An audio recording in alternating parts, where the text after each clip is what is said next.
how to repair a broken weld. Step 1, check if the car, at least if you fit 3. Now you're gonna want to take your spare tire jack and you're gonna put it underneath the car. Just like that. Alright. Alright, since this shit's rusty as fuck, we're gonna use these 6011 rods.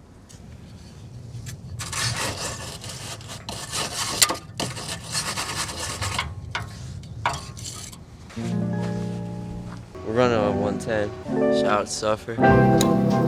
My love must be a kind of blind love. I can't see anyone but you.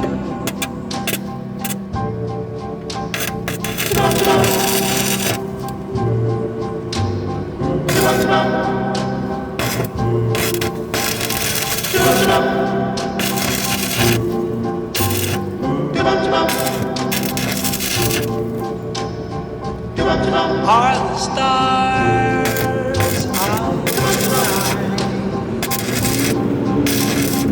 out tonight? I don't know if it's cloudy. You're all set, dude. That shit's welded on better than the last time for sure. We'll lower down the jack, and as you can see, the muffler's staying up. So yeah, take it for a ride. Do lots of donuts and shit, lots of burnouts to really test it out. But I guarantee you this shit's not going nowhere. I only